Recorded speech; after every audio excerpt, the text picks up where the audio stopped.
Alors bonjour à tous, aujourd'hui on va répondre à une question qui m'a beaucoup été posée au sujet du Gordon Mix, à savoir est-ce que c'est légal ou est-ce que c'est illégal. Là la réponse elle est claire et nette, c'est légal. C'est légal parce que, bon, on va pas faire une vidéo très longue, au moins vous allez savoir directement l'information et comme ça vous serez au courant. Euh, Du coup je vais vous montrer les deux articles de loi qui vous couvrent. Donc là on a ici la plaque de chez nous. Elle est très importante. Pourquoi? Parce que vous avez ici l'article 122-6 du code pénal, est présumé pour avoir agi en état de légitime défense celui qui accomplit un acte 1 pour repousser de nuit l'entrée par effraction, violence ou ruse dans un lieu habité.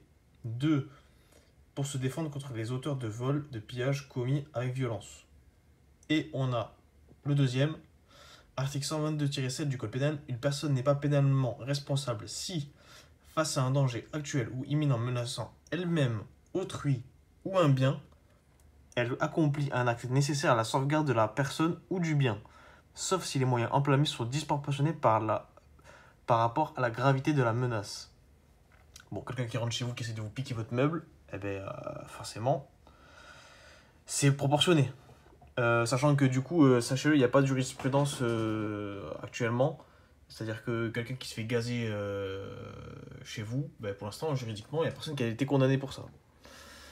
Après, sur ce, je ne suis pas juriste, je ne suis pas avocat, mais vous êtes couvert en tout cas par ces deux articles de loi ici. Faites attention du coup, parce que dans le principe de légitime défense, il faut que vous soyez au courant que vous avez bien signalé que vous avez une alarme avec gaz lacrymogène intégré. Ça, c'est l'aspect dissuasif et préventif. Donc, quelqu'un qui rentre chez vous, s'il y a cette plaque ici, c'est légal. S'il n'y a pas la plaque, il ne sera pas au courant, donc il ne saura pas dans quoi il s'engage. Et deux, il faut aussi prévenir avant que ça sonne.